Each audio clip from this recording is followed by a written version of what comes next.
नमस्कार, मैं हूं कुमार गजेंद्र। जनपद ऑन द स्पॉट में आपका स्वागत है। हमारे एक दूसरे social media platform podcast with Kumar Gajendra में भी आपका स्वागत है, जहां आप हमें सुन सकते हैं।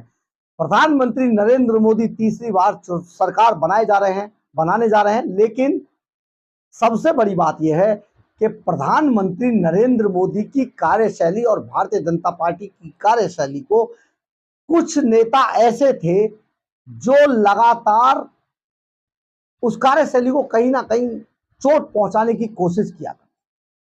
उनकी जो बॉडी लैंग्वेज थी, उनका जो लहजा था, उनकी जो कटाक्ष थे, उनकी जो बातें थी, देश ने उन सबको नकार दिया। बहुत गुस्से वाली चीजें थी जब वो बोलते थे नेता। खास तौर पे हम तीन नेत्रियों की बात करते हैं, और ये तीनों ही नेत्री इन चुनावों में हार गई हैं।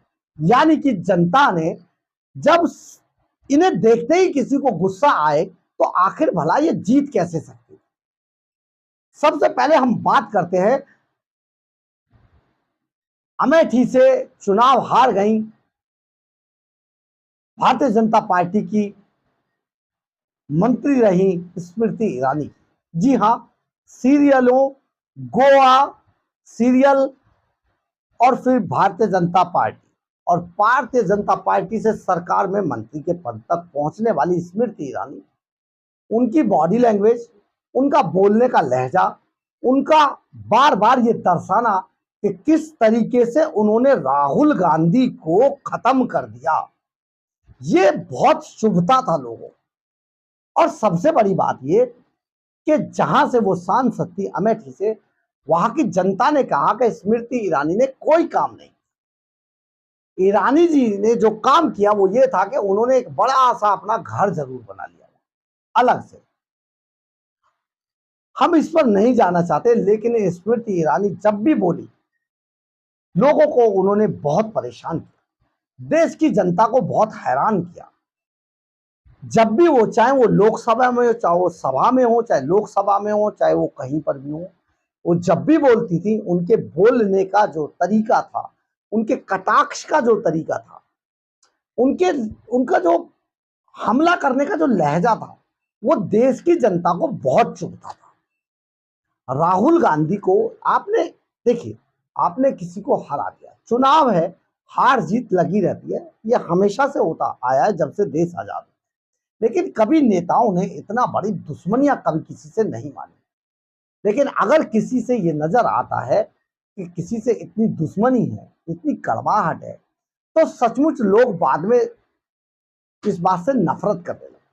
तो स्मृति ईरानी के को लेकर अमेठी ही नहीं, पूरे देश की जनता के मन में बहुत नफरत पैदा हो गई थी। आज मैडम पूरी तरीके से हार गए, लेकिन इस हार में एक और बड़ी सच्चाई छिपी हुई है और बहुत बड़ी करवाहट है। स्मृति जी को इसको चुभ जाएगी ये बात कि राहुल गांधी ने इतनी बड़ी प्लानिंग की इन्हें हराने के लिए कि उन्होंने खुद नहीं हराया, अपने एक अदने से, जो कभी उनका नौकर था, उससे हरवा दिया। यानी कि राहुल गांधी अब, हालांकि इस पे वो कुछ नहीं बोलेंगे, इस मामले में राहुल गांधी बहुत सुलझे हुए नेता भी है, बहुत संभल के बात करते हैं, ऐसा कभी वो गलत शब्द इस्तेमाल किसी के लिए नहीं करते।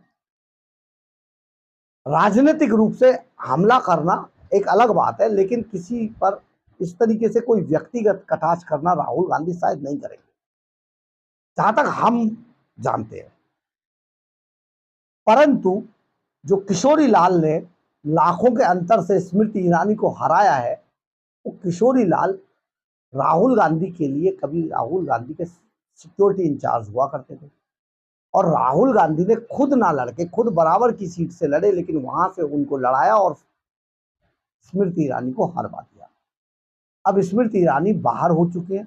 हालांकि हो सकता है प्रधानमंत्री नरेंद्र मोदी की नजर उन पर पड़े और आगे उन्हें संगठन में कुछ काम करने का मौका मिले, और उनका भविष्य उज्जवल भी ईश्वर करे रहे। वो संगठन में बड़ी नेता के रूप में बड़ा काम करे, संघर्ष करें और फिर से जीतने की कोशिश करें। अब आते हैं दूसरी नेता पर। ये नेता महाराष्ट्र के अंदर है, नवनीत राणा। जब भी बोला, उन्होंने ऐसा हमला किया अपने विपक्षियों पर जो देश की जनता के मूड को रास नहीं आया। बहुत ज्यादा बड़बोली थी। बार बार उन्होंने जिस तरीके से एक्ट किया जनता के सामने वो बहुत बुरा था। एक सभा में तो वो प्रधानमंत्री नरेंद्र मोदी के खिलाफ ही बोलती नजर आई और अपने आप को वो सुपर डुपर नेता समझे हुए थी। लेकिन नवनीत राणा हार गए। महाराष्ट्र की जनता ने उनको बाहर का रास्ता दिखा दिया और अब वो बुरी तरीके से हारने के बाद अपने घर पे शायद शोक मना रहे हो और उनको अब चांस भी नहीं मिलने वाला है, क्योंकि पूरे महाराष्ट्र में जिस तरीके से ऐसे नेताओं ने मिट्टी खराब कराई है बीजेपी की, प्रधानमंत्री नरेंद्र मोदी उन्हें कोई आगे चांस नहीं देने वाले। एक तीसरी नेता थी जो ओवैसी के खिलाफ लड़ी, माधवी लता। उनकी एक रैली के अंदर उनका चुनाव कैंपेन बहुत अच्छा चल रहा था, सब कुछ बहुत ठीक ठाक था, लेकिन अपनी एक चुनावी रैली के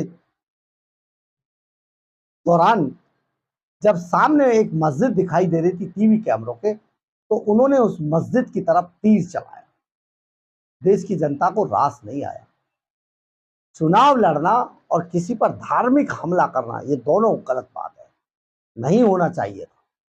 देश की जनता ने उन्हें भी नकार दिया, बुरी तरीके से हार गई वो भी।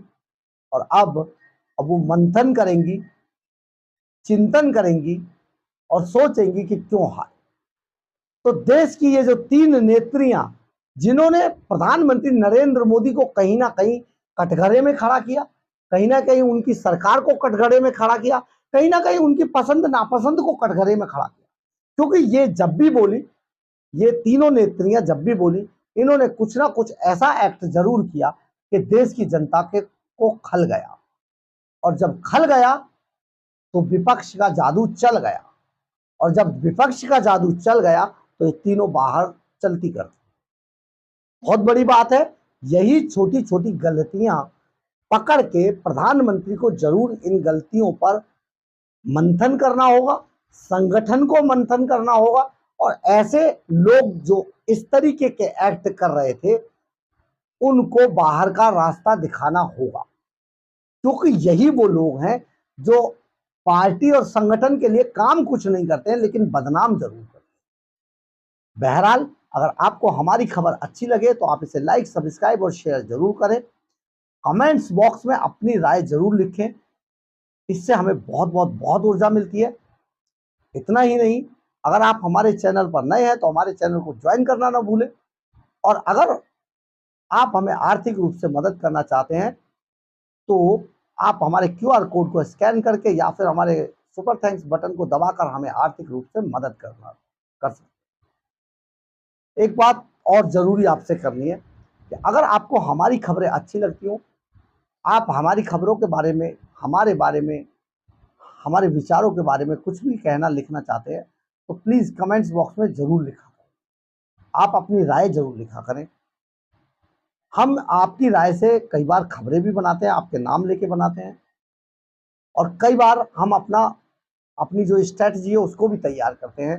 तो आगे से अपनी राय कमेंट्स बॉक्स में जरूर लिखें, इससे हमें बहुत बहुत बहुत ऊर्जा मिलती है। जय हिंद, जय भारत।